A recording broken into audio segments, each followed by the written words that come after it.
Muy bien, queridos hermanos, vamos a continuar en nuestro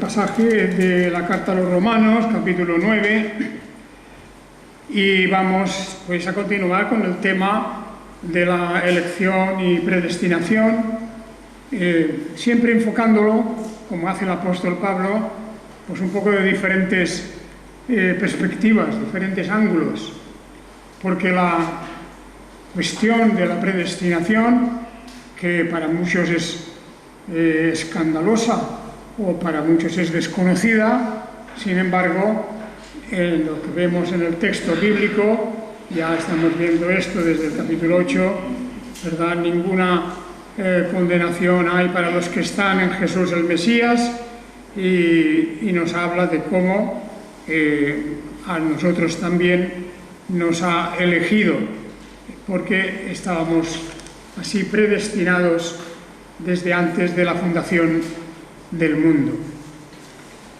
Bien, la Biblia nos presenta con cuestiones como esta, difíciles, unas veces difíciles de aceptar para unos, otras difíciles de comprender, porque la razón humana se interpone entre el texto bíblico, ¿verdad?, y la verdad, la buena interpretación. Nosotros, cuando leemos la Biblia, hemos de tener mucho cuidado de qué es lo que queremos buscar y qué queremos aprender, y sobre todo humildemente someter nuestra razón, lo que nos dicta la lógica, a lo que el texto realmente nos dice. Pero ese texto no viene de una manera tan ordenada y tan fácil de encontrar. El texto bíblico es una narrativa, una historia, por una parte, y por otra, pues la parte pedagógica, la parte de enseñanza que tenemos en esas cartas de los apóstoles.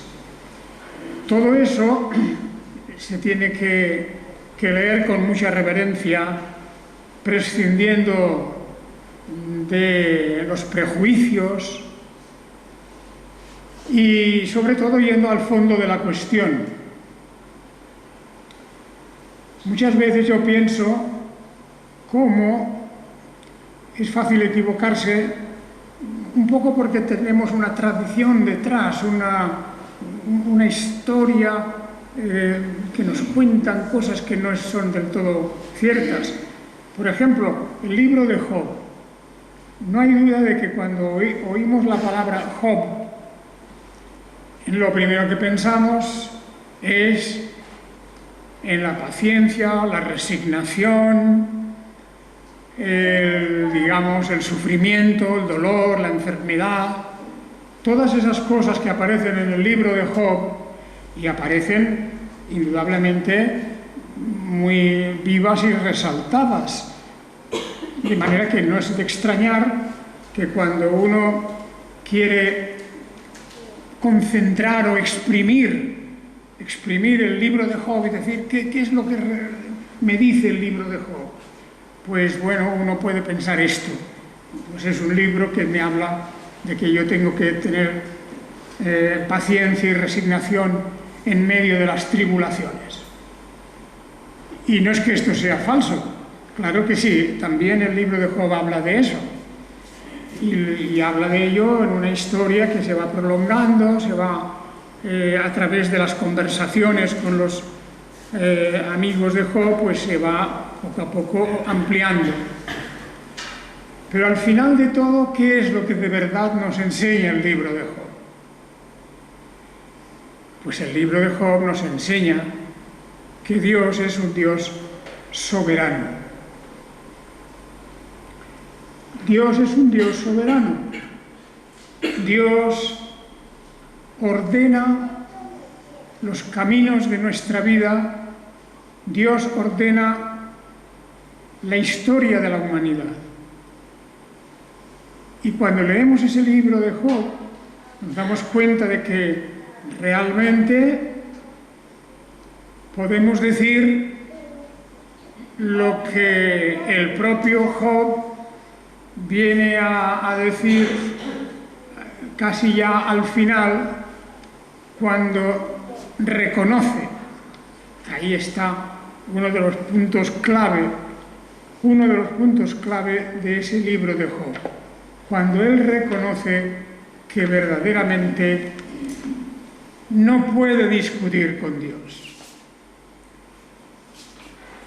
Y eso ya había advertido el Señor, ¿verdad? ¿Quién es este que oscurece el conocimiento?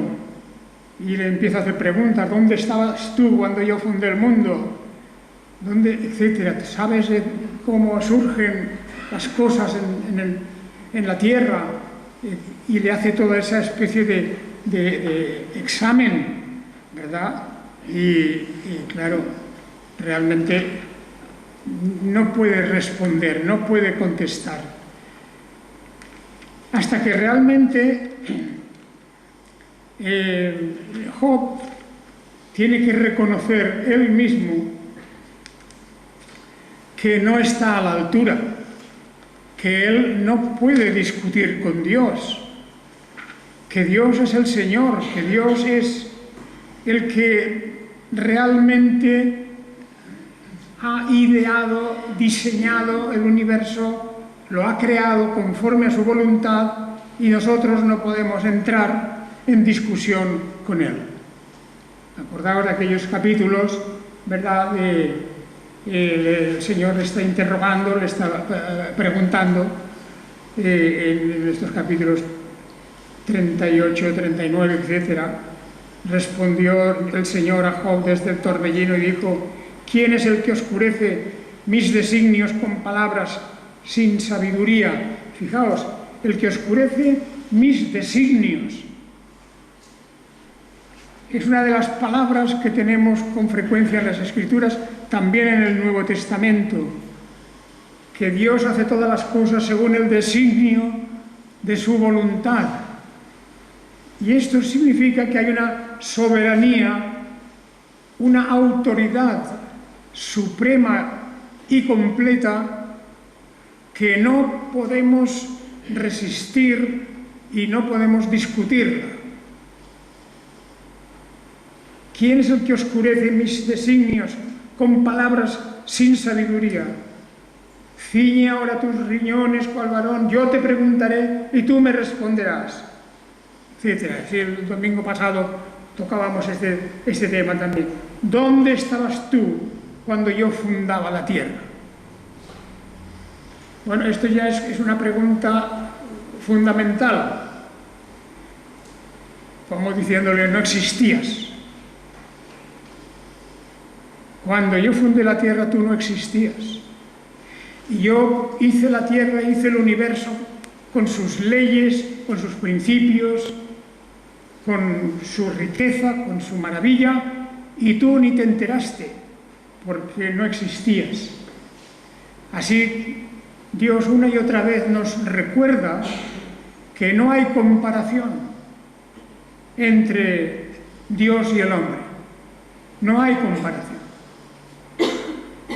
A nosotros nos debería avergonzar que algunas veces en la interpretación de la vida, la interpretación de los hechos de este mundo, de los sucesos, y en general toda la interpretación del mundo, pues no nos damos cuenta de que hay una distancia tan inmensa entre Dios y nosotros.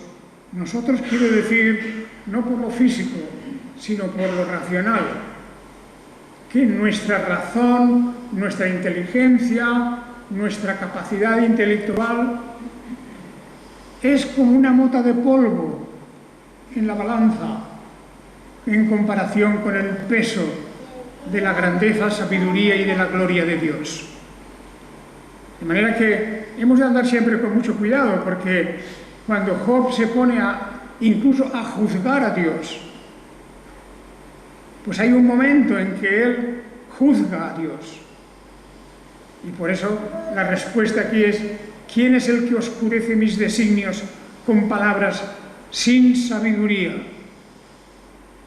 Es todo lo que precede en lo que dice anteriormente Job.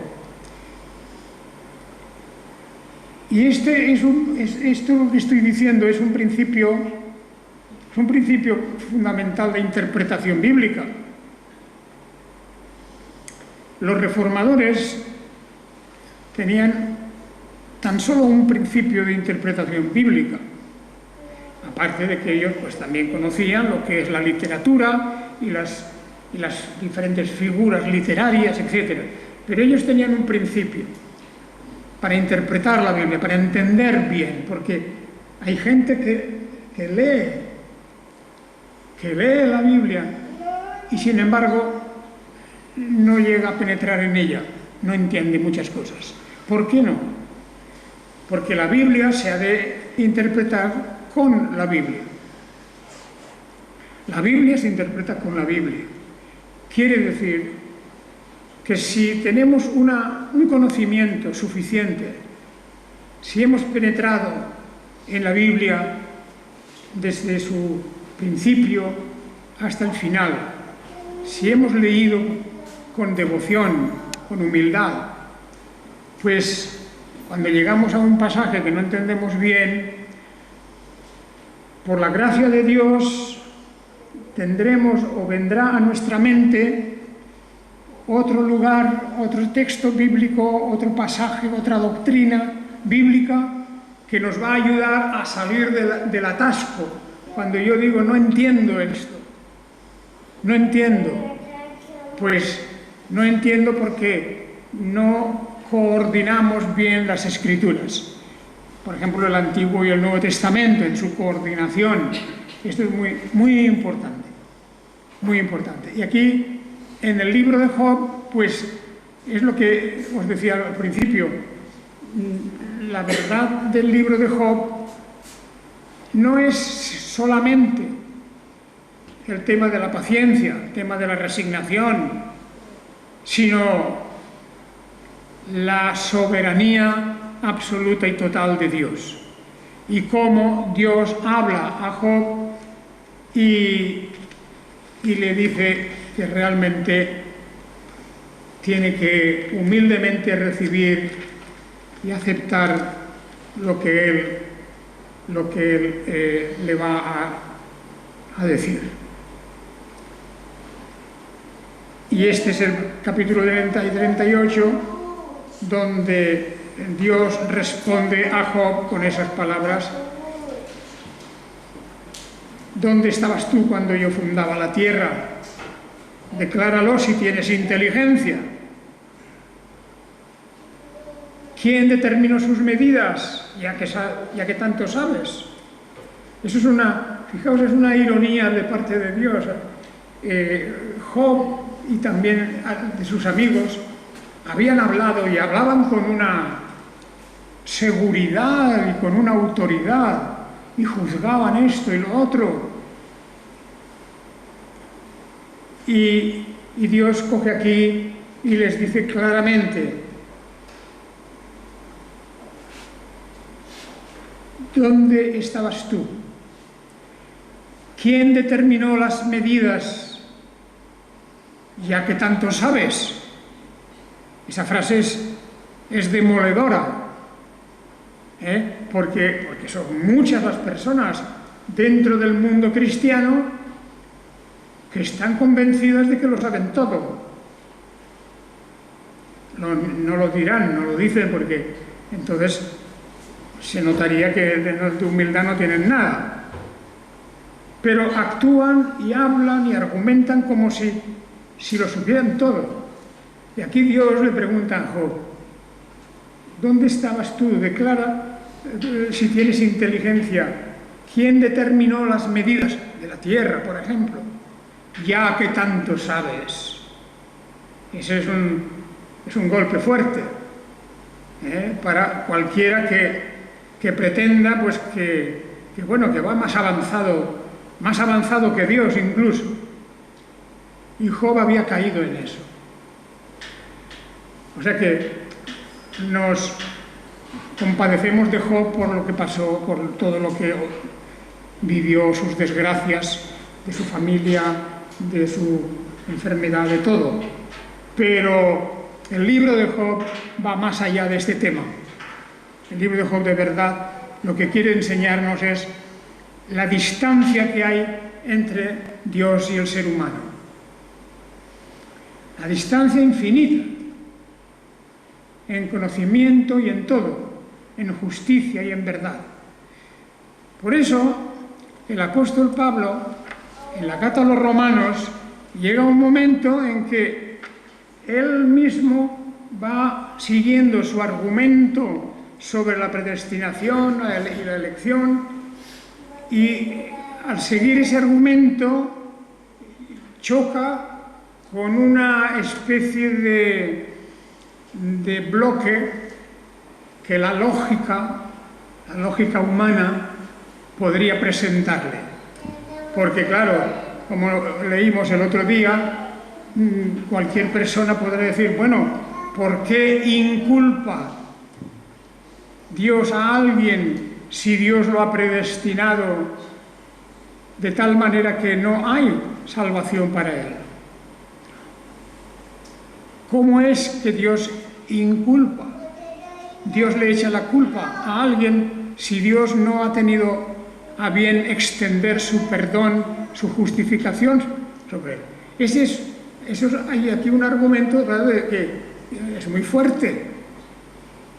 ¿Por qué Dios me echa la culpa si yo no puedo salir de este callejón? Y entonces la respuesta la hemos leído ya ahí en Romanos. ¿Quién eres tú, oh hombre, para que alterques con Dios? ¿O no tiene potestad el alfarero? Estamos en el 9:21. Para hacer de la misma masa un vaso para honra y otro para deshonra. ¿Y qué, si Dios, queriendo mostrar la ira y hacer notorio su poder, soportó con mucha paciencia vasos de ira preparados para destrucción, y para hacer notoria la riqueza de su gloria en vasos de misericordia que preparó para gloria, a los cuales también llamó? De manera que ahí tenemos que en la obra de creación hay lo que llaman unos vasos, unos jarrones, o como queráis, una serie de instrumentos para poner agua, etcétera, etcétera. Esos jarros o vasos han sido creados de tal manera que no todos son para la gloria de Dios. Y entonces Dios, por medio del apóstol Pablo, dice, ¿y qué si Dios, queriendo mostrar la ira y hacer notorio su poder? Todo esto nos lleva nada menos que al principio, al origen de la Biblia, a la terrible desgracia del pecado de Adán.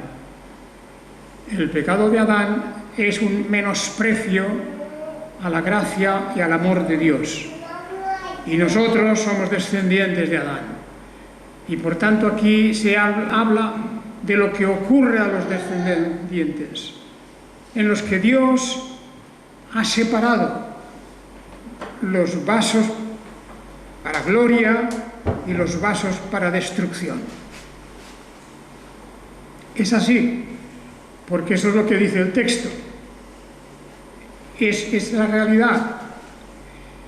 Y entonces nos pone aquí, luego a continuación, en estos versículos del capítulo 9, 24, o mejor, 23, 24, dice, esos vasos de la riqueza de su gloria en vasos de misericordia que preparó para gloria. Es decir, como 24, a los cuales también llamó, a nosotros. ¿A nosotros qué es? A la Iglesia. a la iglesia, a su iglesia.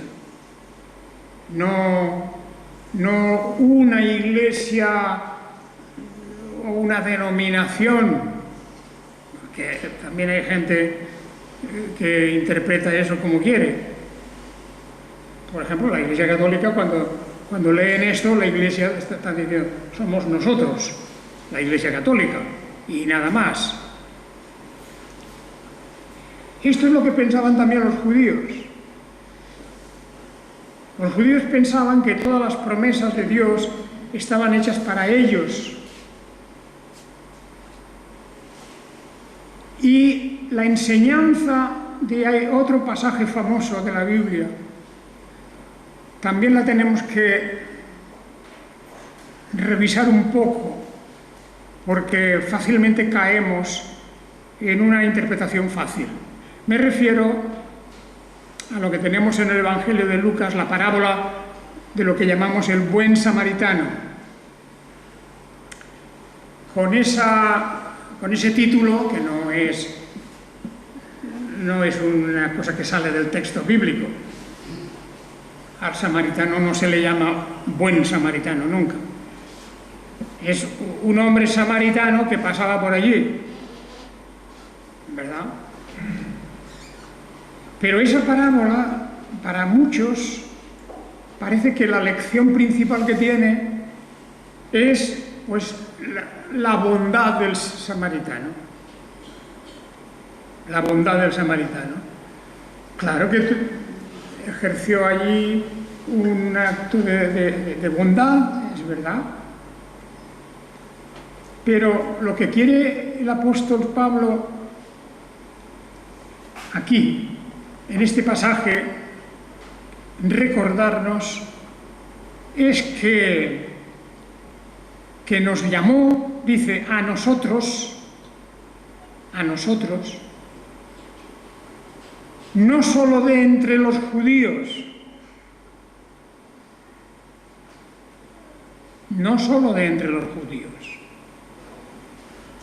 que es como si dijéramos ahora, como si la Iglesia Católica tuviera que reconocer y decir, no solo de entre los católicos, porque como en la estructura de la Iglesia Católica hay toda una barrera de sacramentos, por ejemplo el bautismo, si no estás bautizado no puedes entrar en el reino de los cielos, eso es así, y si no cumples con los dos mandamientos de la Iglesia o practicas o participas de los demás sacramentos tampoco. En la Iglesia Católica se ha extendido durante siglos y siglos la idea de que solamente ellos, como los judíos, pensaban que solamente nosotros. Dios solamente va a dar su salvación a este pueblo, el judío. Y entonces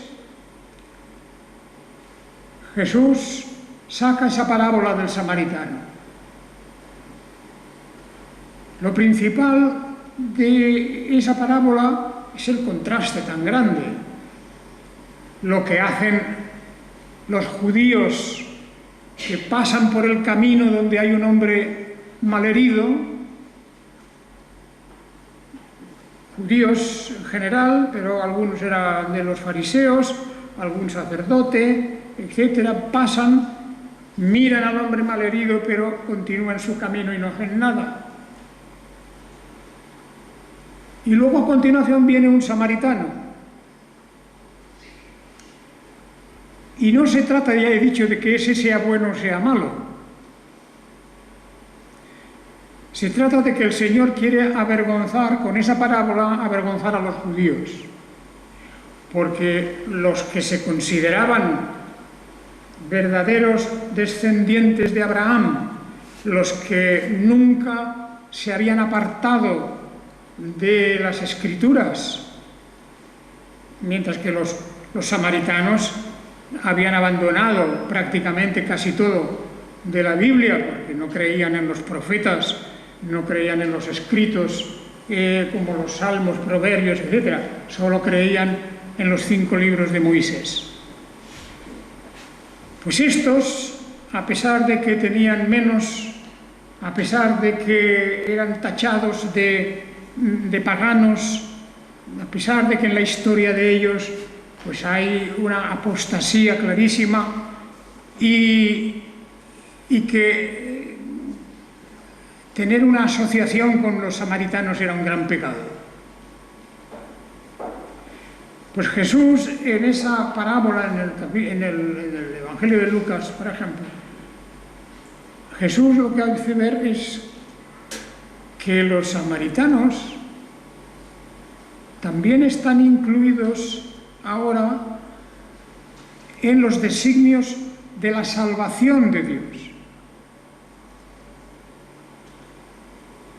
Cuando dice al versículo Romanos 9:24, a los cuales también llamó a nosotros, no solo de entre los judíos, sino también de entre los gentiles.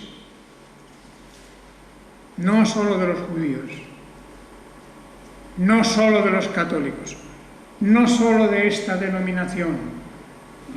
Los testigos de Jehová también tienen la idea esa de que nosotros solos somos los elegidos.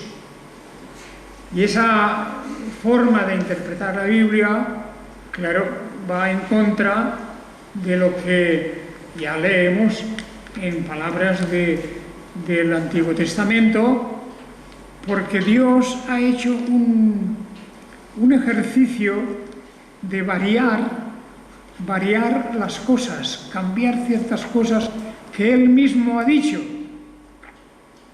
En el profeta Oseas, Él llega a decir al pueblo de Israel, vosotros no sois mi pueblo.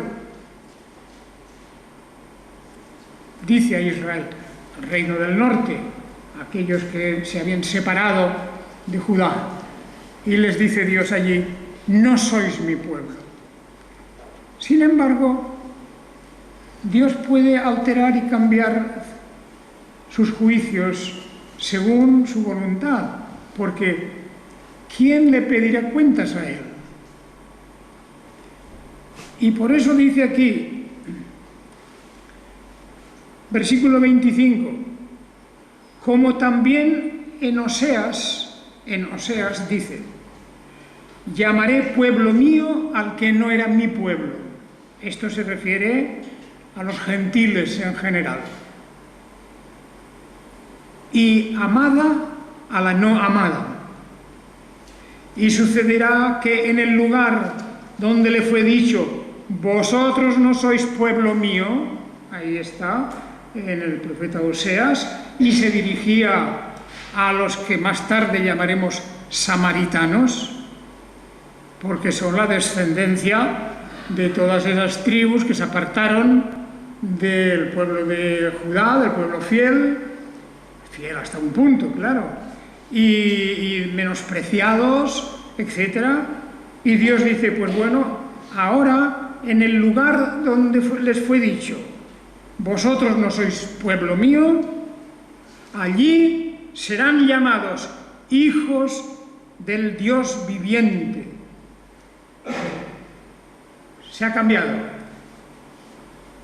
Y cuando Dios cambia una cosa no quiere decir que Dios ha perdido su atributo de inmutabilidad o algo así, de ningún modo. Es que Dios hace su voluntad. Y de la misma manera que también nosotros cambiamos nuestra voluntad, Dios también, pero no por debilidad, no por capricho, no por ignorancia, no por nada, sino estrictamente porque Él así lo quiere. Y durante un tiempo, aquel pueblo samaritano, aquel pueblo que se refugió en el monte Gerizim, aquel pueblo que construyó un culto nuevo, aunque invocaba a Yahvé, pero era un culto nuevo, un sacerdocio nuevo, hicieron lo que quisieron, y por eso Dios dice en ese momento, no sois mi pueblo. Y por lo tanto, dice, donde llamé llamaré pueblo mío al que no era mi pueblo. Y donde se les dice eso, vosotros no sois pueblo mío, allí serán llamados hijos del Dios viviente. ¿Qué quiero decir pues con todo esto? Que cuando leemos la Biblia, y por eso, claro, los textos del Nuevo Testamento están cargados de referencias al Antiguo Testamento. Porque no se puede entender el Nuevo Testamento si no tenemos en cuenta el Antiguo. No se puede. San Pablo está escribiendo aquí una carta magistral, brillante, pero que está recargada de referencias al Antiguo Testamento. Porque todo es una línea continua, todo ese plan de Dios no tiene cortes, no tiene interrupciones, no hay un cambio de planes. No, es todo siguiendo el principio de que Dios es soberano, dueño de sus decisiones. Que como le dice a Job, ¿quién eres tú para discutir conmigo? Es fuerte, ¿no? Hay gente que al no entender estas cosas dice, bueno, pues eso es un déspota, como si Dios fuera un tirano que hace lo que quiere sin atender a razones. No es así. Dios hace lo que quiere según su voluntad perfecta, santa y justa, porque esos son atributos suyos. Por lo tanto, no hay manera de poder criticar en absoluto la voluntad de Dios. Y esto se puede aplicar a muchas doctrinas. De la Biblia emanan toda una serie de verdades que son mucho más profundas, inexplicables, que la razón humana tropieza en ellas. Y esto yo lo comparo, pues no sé, como si alguien con un pequeño vehículo se pone delante de una masa de rocas y quiere echar abajo eso o a empujones quiere hacerlo. No es eso, no se puede. No se puede torcer o cambiar lo que es la voluntad divina. Y cosas que no entenderemos nunca en este mundo.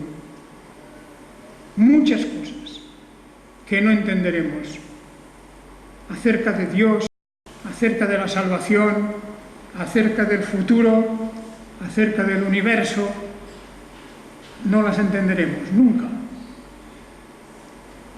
Por lo tanto, hay que ir con cuidado, porque en todo caso, oh hombre, versículo 20 de este capítulo 9, en todo caso, oh hombre, ¿quién eres tú para que alterques con Dios?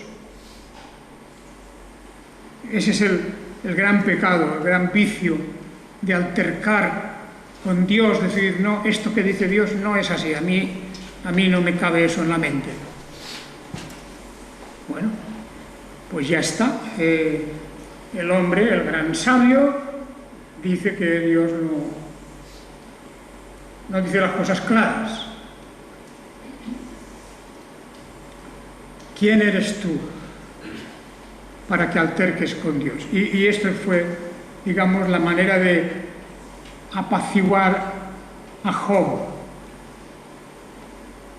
de hacerle ver la realidad de que no sabía nada, como nosotros, como la humanidad entera de hoy, no sabemos nada. No sabemos nada de la esencia de Dios mismo, ni de las obras de Dios. Porque claro, el progreso de la técnica de hoy, que es maravilloso y comparado con la Edad Media, imaginaos, ¿verdad? Parece magia lo que hoy se ve. Sin embargo, comparado con la sabiduría y la ciencia de Dios, eso no es nada. Y eso es el mensaje bíblico para que nos quitemos la arrogancia. nos quitemos esa falsa sabiduría con que algunos hablan como si lo supieran todo. Así que los samaritanos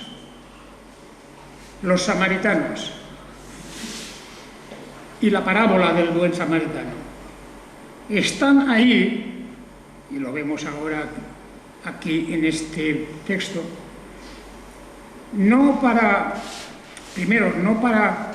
insultarlos.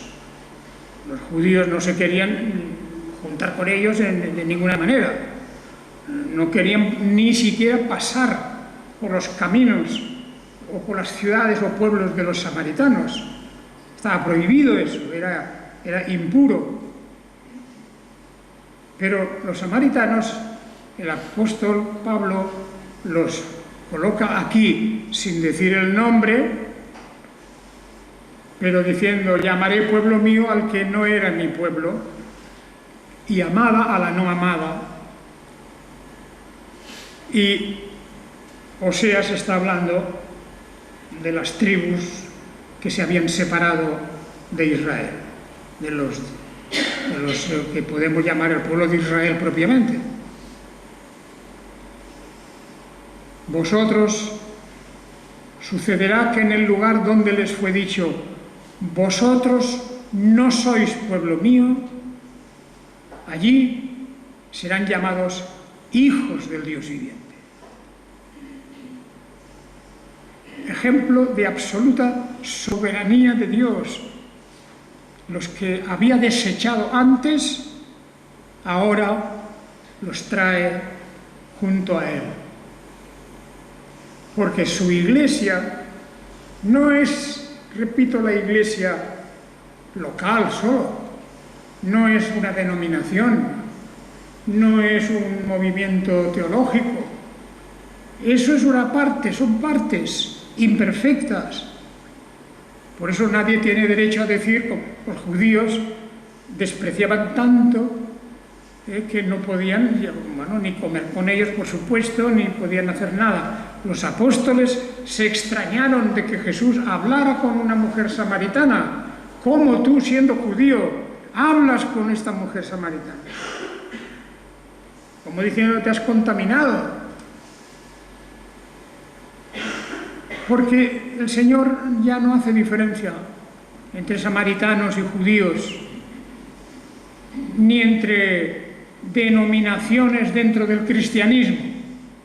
Y estoy hablando aquí del cristianismo, no estoy hablando de un universalismo de todas las religiones, de ningún modo, pero sí de lo que es la Iglesia cristiana formada por gentes de diversas denominaciones, de diversos grupos y corrientes, etcétera, con tal que tengan la condición de su fe en la persona y en la obra de Jesucristo. La persona y la obra de Jesucristo. Nos decía en la misma carta a los romanos el apóstol: Jesucristo como Dios verdadero, en su divinidad. De manera que, hermanos, qué bueno es siempre relacionar lo que leemos del Antiguo Testamento con esto que estamos hablando aquí. Es casi como si estuviéramos oyendo al Señor hablándole a Job, aunque aquí es el apóstol Pablo que nos habla a nosotros. Y por lo tanto, aunque antes se les dijo: vosotros no sois pueblo mío, ahora serán llamados hijos del Dios viviente. Y también, versículos 27 al 29, también Isaías clama con respecto a Israel, el reino del norte, los samaritanos: aunque el número de los hijos de Israel sea como la arena del mar, solo el remanente será salvo. De manera que tampoco son todos, habrá un remanente salvo. una vez más, la voluntad divina. O, como predijo Isaías, si el Señor de los ejércitos no nos hubiera dejado descendencia, como Sodoma habríamos llegado a ser y seríamos semejantes a Gomorra. Es decir, habría desaparecido. Incluso el pueblo de Samaria, los samaritanos, habrían desaparecido, pero el Señor ha dejado una descendencia de entre ese pueblo. Bueno, pues ahí tenemos el texto del que solamente nos quedará hablar de este capítulo 9 brevemente próximo domingo, el papel de los gentiles. Porque con todo esto el apóstol está haciendo una cosa importantísima, que es romper la barrera que los judíos habían levantado contra los gentiles, no solo contra los samaritanos, que eran primos hermanos, sino contra todos los gentiles. El judío y el gentil tenían que estar definitivamente separados. No podían tener el mismo Dios, para ellos, según ellos. Y por lo tanto, el apóstol tiene que recurrir aquí a decir, bueno, lo mismo que ha pasado con los samaritanos, que por lo menos un remanente de ellos, un residuo de ellos, es llamado pueblo mío, ahora también toca a los gentiles. Y por eso el Evangelio llega a los gentiles. Va a ser el propio apóstol Pablo el que se va a encargar de llevar el Evangelio a los gentiles, sobre todo a los gentiles. Y llegará a decir, en algunos casos, a los judíos testarudos, a los judíos recalcitrantes, a los judíos tercos, les va a decir, yo me voy a hablarles a los gentiles, desde ahora. Con todo eso, hermanos, es cuestión de meditar mucho, porque fijaos que vivimos hoy vivimos en una época